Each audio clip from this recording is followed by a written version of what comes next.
Hello and welcome to the latest edition of the AIM Growth Partners podcast. I am so excited for this episode. Today, I am joined by Eric Olden, the co-founder and CEO of Strata Identity. Eric, welcome to the show. Thanks for having me on, David. I'm looking forward to it.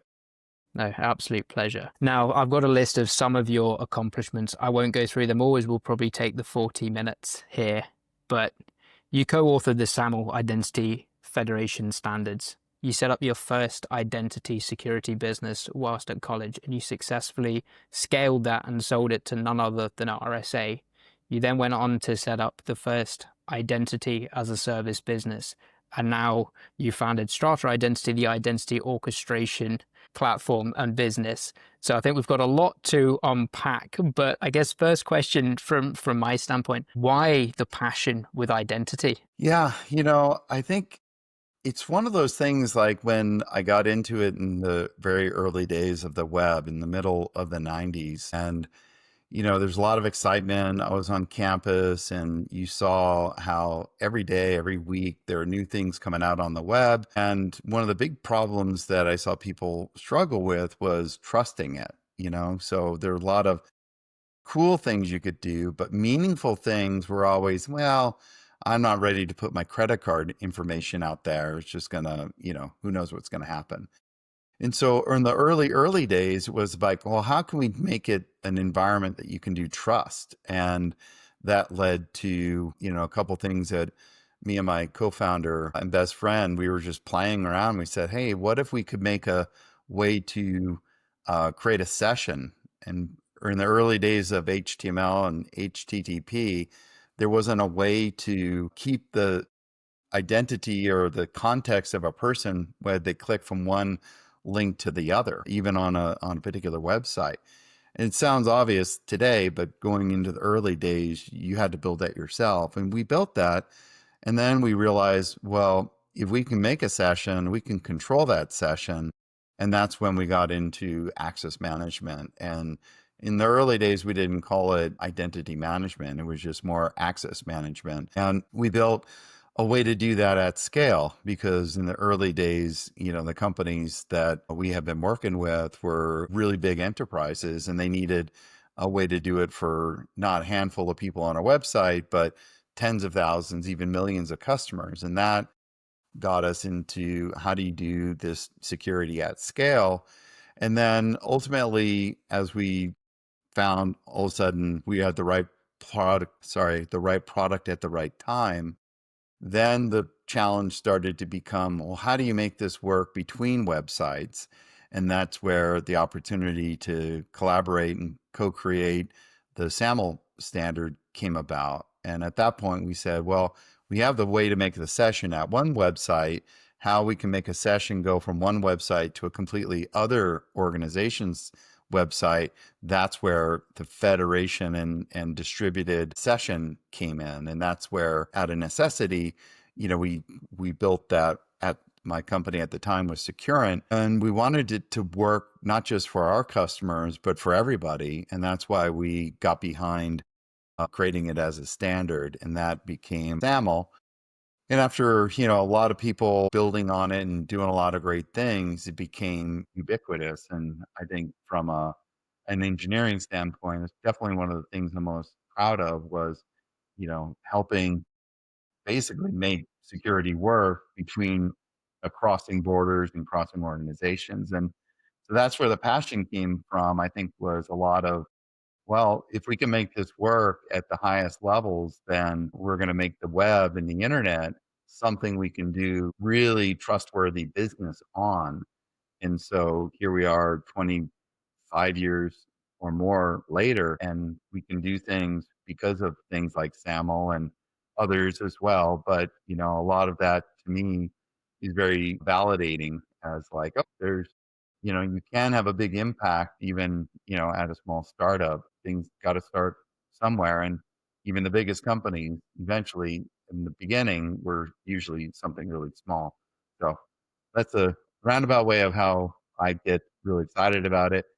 My wife may not be as interested because I'm so boring when it comes to what are you working on? It's always, oh, security, more identity. And now that we're doing it for AI and agents, it's been exciting for me, but for some people, they're like, yeah, you just keep doing the same thing over and again. And I guess that's part of the way patterns work is what is new was old at some point and what's old becomes new again. So I guess that's another aspect of it. I'm very familiar with Well, I'm looking so forward to, unpacking, discovering the kind of evolution you've gone through and the industry's gone through as it kind of pertains to identity and identity security, because it's not a static thing. It's not now how it was way back then before we had kind of agentic AI and, non-human identity and all those other risks. But first of all, I want to take back to, when you said you started the business, that it was a bit of a passion project. You and the co-founder were just kind of messing around or playing around.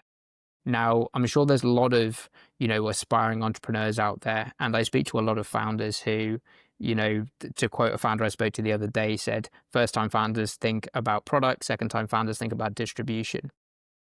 When was the kind of aha moment or the moment of realization when you and your co-founder realized that this is actually not just a game? This is something people will pay for and pay a lot of money for, which will then ultimately go on to become like the gold standard. it. Yeah, you mean in my first company or my Yes, current correct. company? Correct. First company. Yeah. So my first company, I was in my 20s, right? It was like in college and having, I guess, didn't have enough experience to know what we were trying to do was the odds were so against us. We just didn't even think about, will we be successful? We were like, man, let's just keep doing what we're doing because the engineering was working and the product was working. And so now let's go figure out if anyone wants to spend money on this. And through just a lot of happy accidents, and this was in the Bay Area at the time, and when I was at Berkeley, and we had a lot of Silicon Valley access and relationships, so forth. And one person said, you know, who trying to solve this problem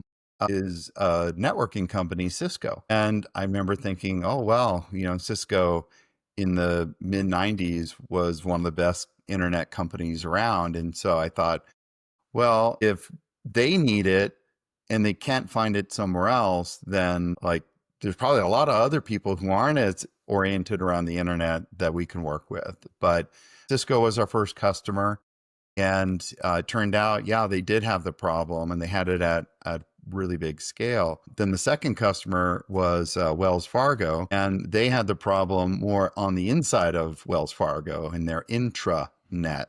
So then we realized that, well, it's not only an internet problem, it's an internal network problem. Well, that's interesting. And then the third company was an investment bank in New York called Lehman Brothers. That's when we realized that, it's not just a West Coast problem, but it's, probably a global problem.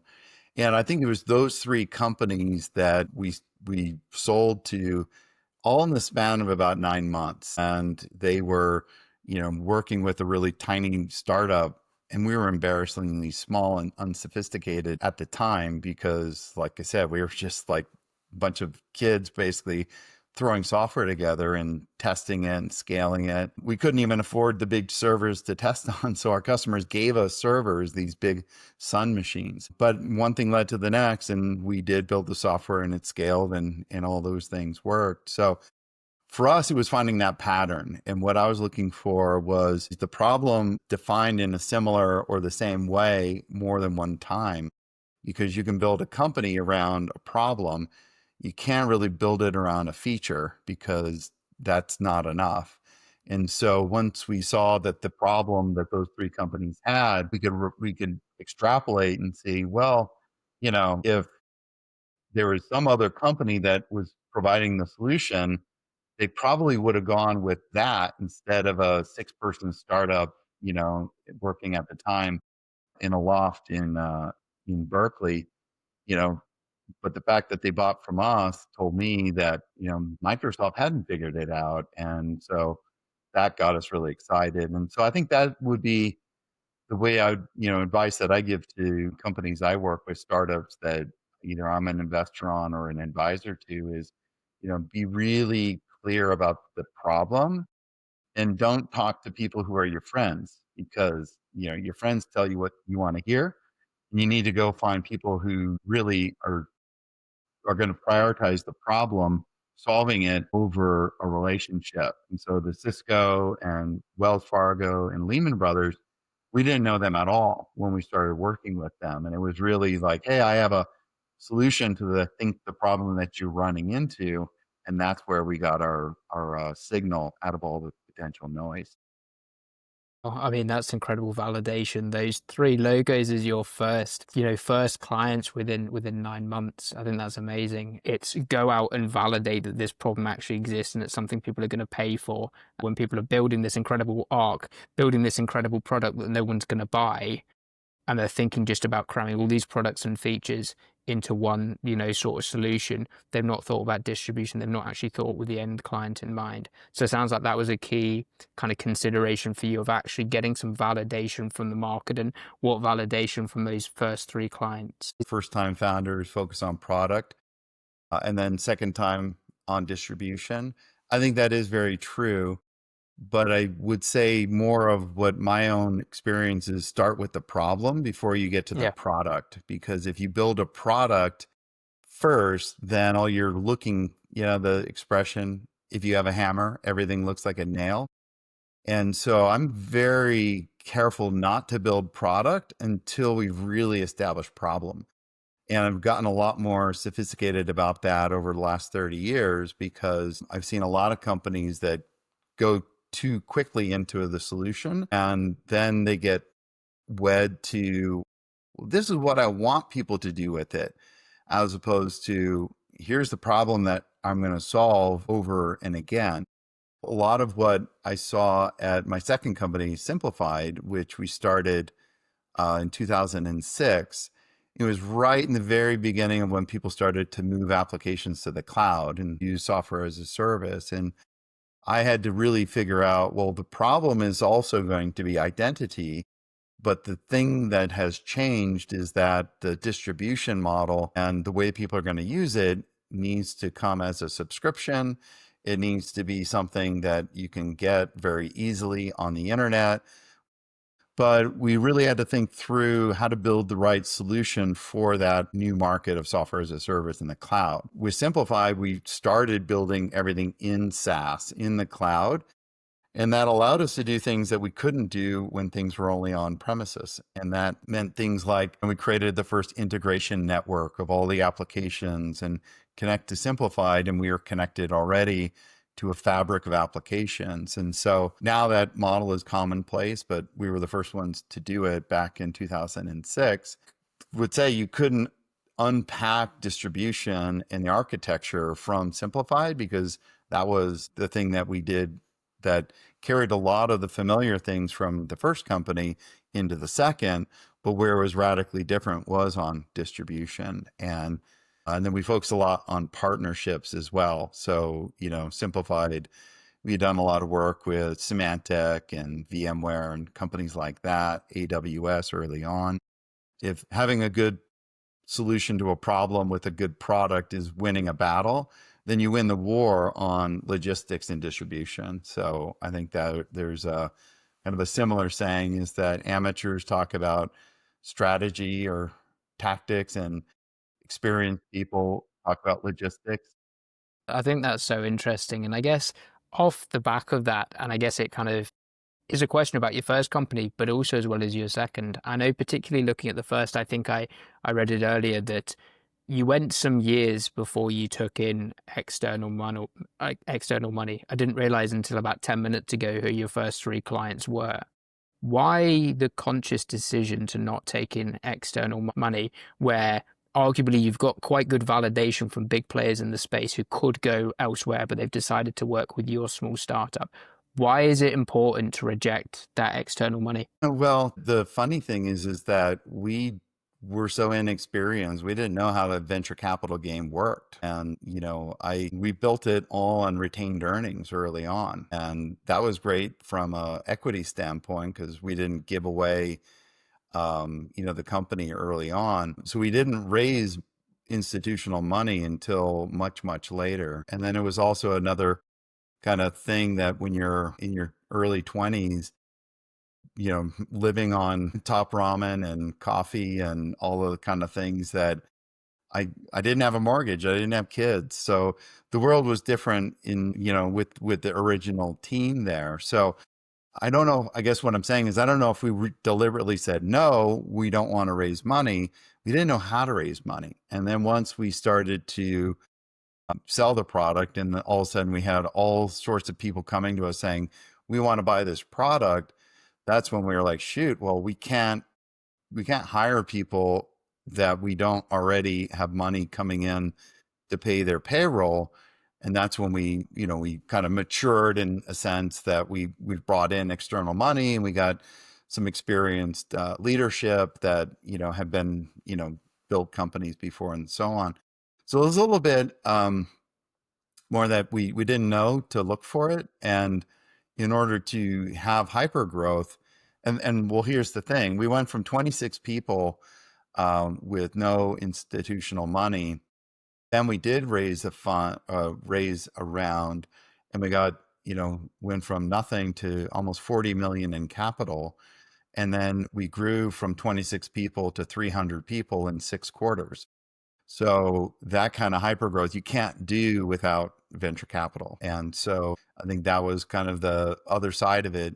So now that I've been through that with my first company, we looked at that on the second and now my third company and said, it's really important to be very mindful and deliberate about the investors that you work with, because it's probably no surprise, but not all investors are the same.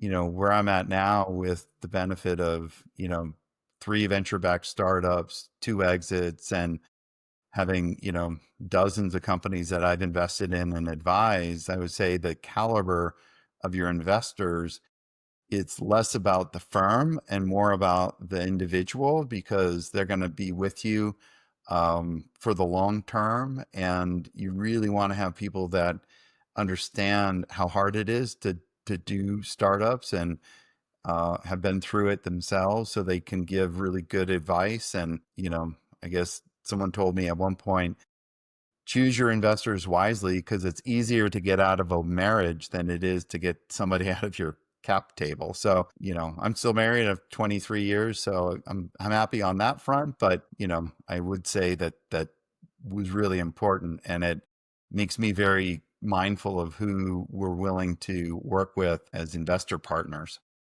Let's focus on the problem that you set out to solve, and how has that sort of evolved and sort of changed over time. So Strata, what we're building is I tell people, think about it as the VMware for identity. And the reason I say that is twofold. One is to communicate the problem that we're solving.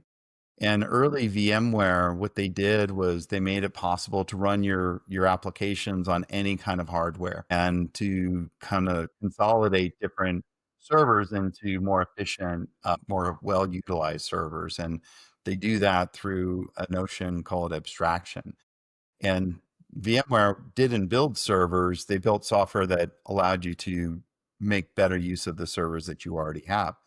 So what we're doing at Strata is solving the problem that now with multi-cloud, people are running their applications in a lot of different places. They run it on Amazon, on Google, on Azure, and they still have a lot that still runs on their own data centers. And with each of those new platforms comes a new silo. And so we created an abstraction layer to allow you to mix and match all of those different identity systems without changing your applications.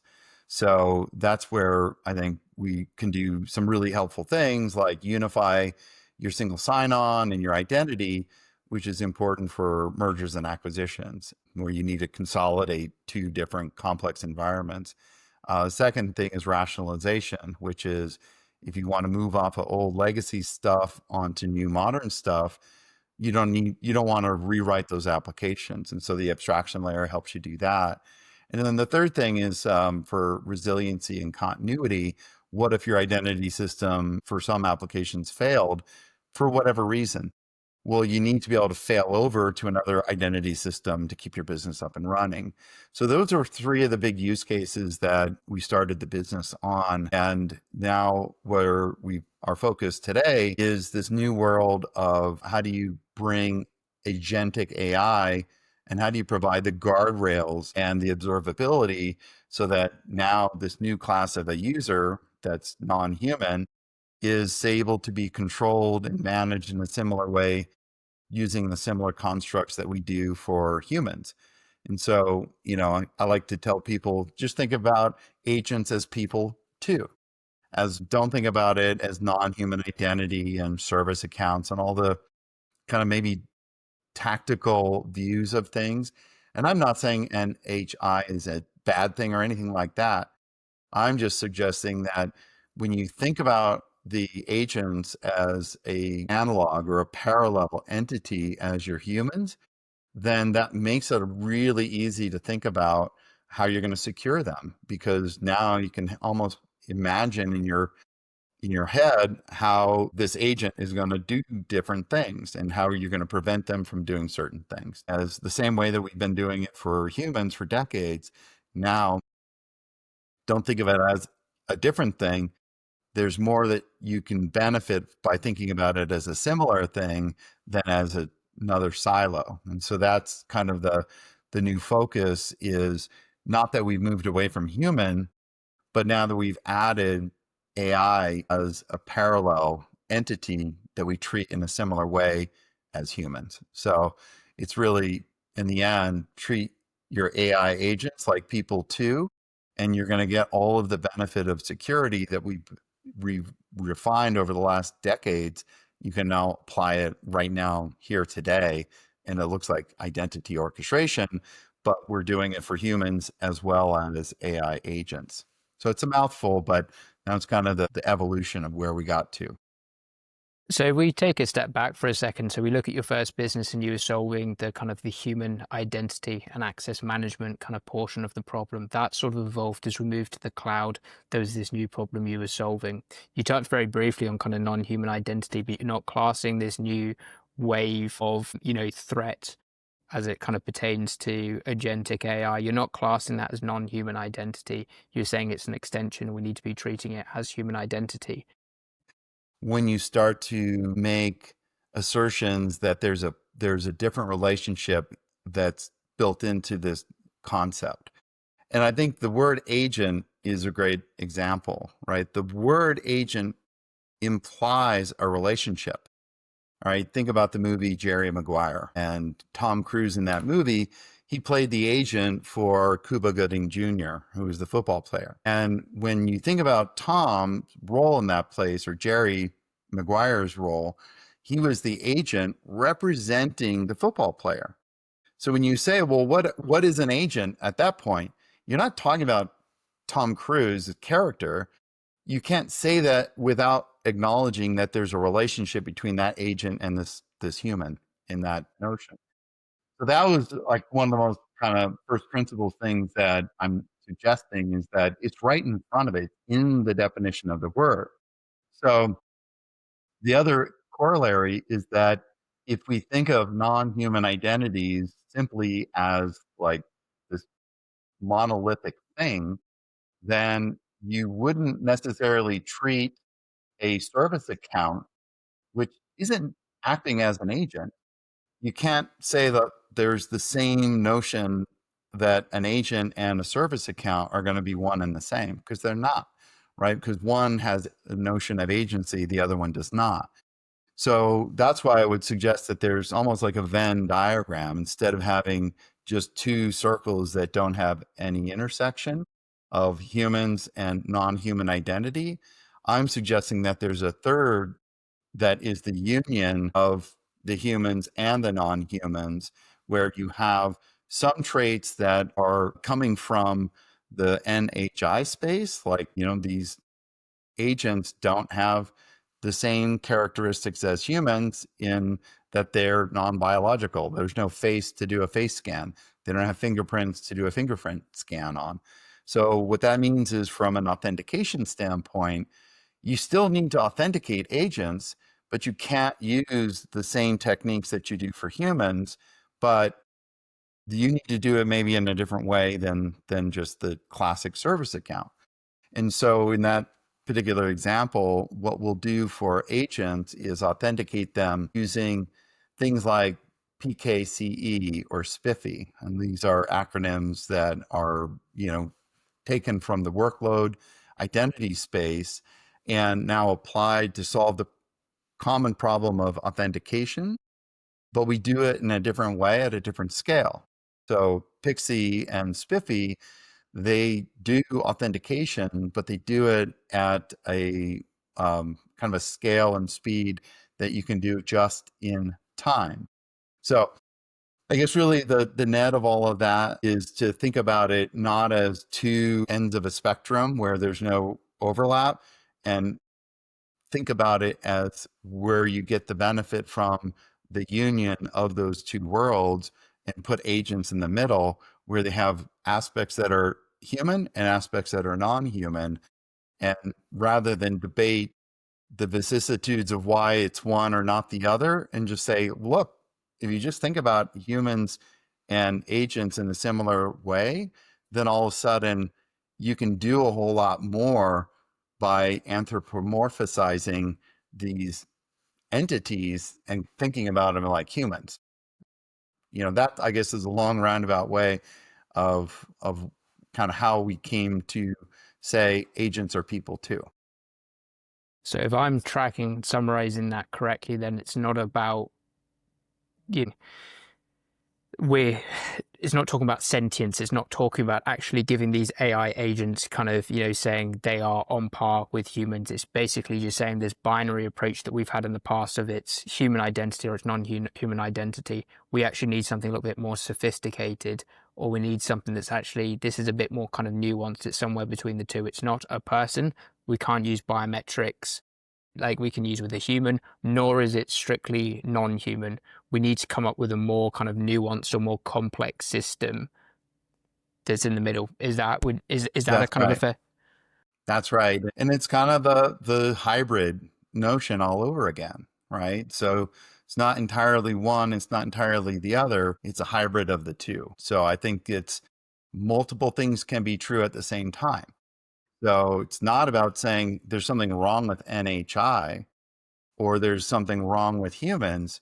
It's just acknowledging that sometimes there's another thing that can be true, which is that for a certain class of non-human identities called agents, they share a lot in common with human identities.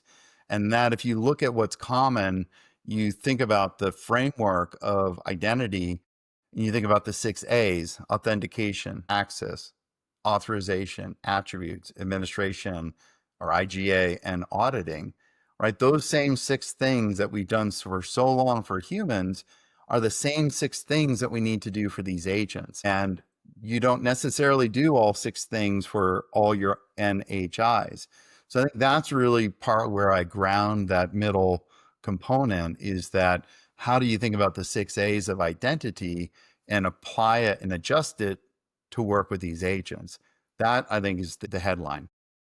So dissonance probably would have been a better word for me to have used rather than controversy then, that it's this people are struggling understandably with this kind of conflicting belief of, well, AI is not human, but at the same time, we need to treat it like a human when it comes from an identity perspective. That's right. That's right. And sometimes it's just a newness, right? Where people, and I was just expressing this on a blog. I think there's a human tendency that, people, and this is not about AI, but it's just how humans are. And I think about my own childhood. And when I would watch movies, like I'm a big Star Wars nerd. And, I would, when I was, 8, 9 years old, I would, I had Star Wars action figures, and we all did. And my point is that you would have the two droids that are particular in early days Star Wars. You had R2D2 and then you had C3PO, and you could like them both. But when you saw C3, he spoke in English and a way that I could understand. And by saying he, I'm acknowledging I anthropomorphize something that doesn't have a gender. It's a machine, but it's the way humans think. And on the other hand, R2D2 is more of like the NHI, where it only communicated with binary. And if, like, I certainly don't speak binary, and maybe there's some people who do, but most people don't. So you can like R2D2 and C3PO, but I would say that I understood what C3PO was doing because I would see what the robot would do and the words that would come out of its speaker. And that is kind of the reality of how people see the world, most people anyways. Same thing like the movie E.T. My brothers and I, we named E.T. a boy because maybe we're boys ourselves, and we were kind of like others, like E.T. I loved it when he came back to life and did all these things.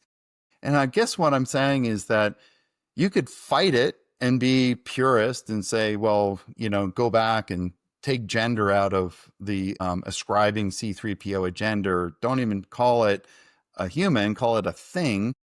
And you could be right, but I think you're going against the grain of how humans really are. And so let's not try and fight that, but instead use it to our advantage, right? And just if we embrace the anthropomorphication, that's a mouthful. But if you embrace it, now you can do your audit reporting on agents and you look at what did this agent do, and you can see it in a way similar to the way that we trace transactions for humans.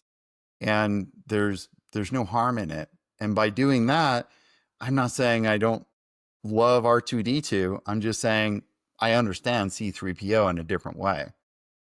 What do you make of that? You know what? I love that. And I was thinking we should set up another podcast just specifically drawing parallels. I think from a psychology perspective, I don't know if you're familiar with the uncanny valley. Yes. So the Polar Express, I believe it was, had a huge budget and was an absolute flop. And they were right in that uncanny valley. Meanwhile, I think it was The Incredibles, by comparison, much lower budget, was a huge success, blockbuster success. And the kind of takeaway from that was The Incredibles nailed it in terms of, these characters were so relatable and so cute, so far enough removed from humans that they were kind of cute, but in their cartoon sort of way. Polar Express failed was they were too human-like, that it created this sort of dissonance or this discomfort in people where they're kind of cute, but a bit creepy, and it just weirded people out. So I think it's so interesting as we kind of get into the psychology kind of components of this and why there is that kind of hesitancy or reluctance when it comes to people accepting these new notions. Yeah, that's a great analogy. I think you're spot on. And you're right. You would see the Polar Express and it did seem creepy, whereas because it seemed like they tried to make it real and fell short. Whereas the Incredibles, they didn't try and make it real. They just tried to make it fun. And people leaned into that and they didn't feel like, well, that wasn't real. Well, naturally, it was like, superheroes, like suspension of disbelief. And I think that's what you're buying into with The Incredibles versus the Polar Express. People they struggled with that. So I think there's something to it. I'd love to be on that podcast if you do it, Yeah. David. Absolutely, we'll get a date in the diary. But bring it back to what you're doing now and bring it back to identity. I know another, obviously, passion of yours. You said on a recent blog, I believe, you said that the identity systems weren't built for this, referring to agentic AI. What do you mean by that? Yeah, when I think about identity, the framework I always think of things through are the 6 A's. So authentication, access, authorization, attributes, administration, aka governance, and auditing or observability. And when you look at each of those 6 things, I think when you make the application of those A's into agents, you're doing authentication, but you have to change the way you do it and use a different technique and assume a different scale. So we talked earlier about the notion of authentication using Pixie and Spiffy versus biometrics, but think about governance and the classic identity governance use case of joiner, mover, leaver. And that's something we've been doing in IGA for decades, right? Where you have a new employee, a human that comes into the organization, they're going to join. And then there's a series of processes that go through to approve somebody to be in your IT systems. Mover is just you get promoted or you change roles. And then leaver, you leave the company or you're deprovisioned out of the account. So that's the classic human-based IGA flow. Now, think about agents. In addition to not having fingerprints or a retinal scan capability, they're ephemeral, which means that they are more instantiated from a CI/CD pipeline, right? You produce them with software that generates these things. And these have a different life cycle. And they could be ephemeral in the notion that they didn't exist 1 second ago. They come into existence to do a task and then they go away. So there's no time to put that agent into a human reviewed queue to say, well, am I going to put you into the identity system or not? Because by the time you even finish saying the sentence, they've already, disappeared. So the way that you think about how you do the joiner, mover, leaver, you still need to do that because that's one of the A's, but we do it in a different way. We do it just in time, or JIT, which means that you have software that does that instead of a person. And now the software is going to create a record in an identity system of either maybe a full record in an IDP, or it may be a smaller record like a pointer, because you're going to put the attributes about that entity, that identity, in a bearer token, like a OAuth token or JOT. So there, what we're doing is the governance in IGA, but we do it at the speed of light and we do it in a different way. And we will establish things like time to live, TTL. So you already know when that lever is going to expire. So you can have that whole process go very quickly. But importantly, you can go back and audit what happened. And so you don't lose the auditability or the observability. And that's why it's so important to think through how can you apply the things that need to happen from an identity standpoint? How do you adjust them and make them work for these AI things that are doing the same thing, but in a different way at a different scale? And I could take you through all of the other A's. It's kind of a long, we got 4 more to go, but I think that's easier to read on a blog post or a white paper. And that's kind of easier to read on our website than maybe to get into the detail here, but that's the idea. Thanks for that. And as the world's, racing to adopt AI, including agentic AI in their kind of workflows and their businesses, I know you're always one step ahead, coming up with the kind of the latest trends. What is, Strata Identity working on at the moment that's really going to help businesses, secure themselves kind of for the future and for the trends, the way we're going with kind of agentic AI? Well, what we're announcing here next week actually is the first identity orchestration for AI agents. And what that will do is provide the guardrails and controls that the agents need and the observability that organizations need to know what happened. So we're really excited about it because it's been a overnight product, 6 years or arguably 30 years in the making. And it's going to be something that we can't wait for people to get their hands on because it's practical and you can use it today, as opposed to, when we talk about standards and where we want the market to go in the next 2 or 3 years. We're big fans of standards. We co-author them, we support them, and we build using them. But I think the exciting part is that our announcement for agentic identity, that is going to be something people can deploy in production in the next couple of weeks, in the next couple of months. So that's the big thing for us. We're really excited about it. So as these businesses, as I mentioned before, are kind of like racing to adopt agentic AI, how can they kind of get in touch, find out more? You're releasing this product in the next kind of week or so. Where should they be kind of going and looking to get kind of first eyeballs on this release?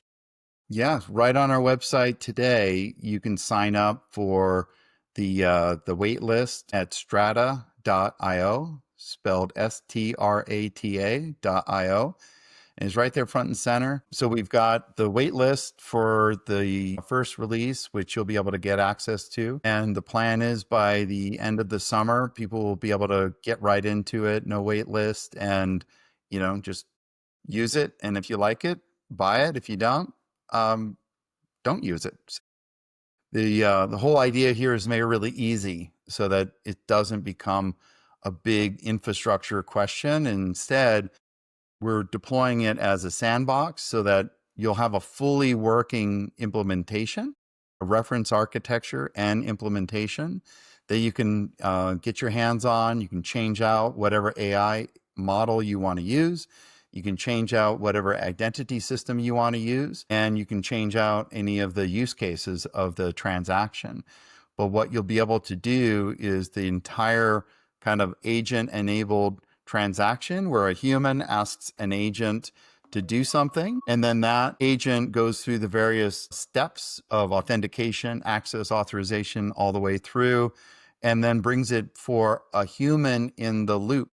Because that, again, the humans and the agents, they work together.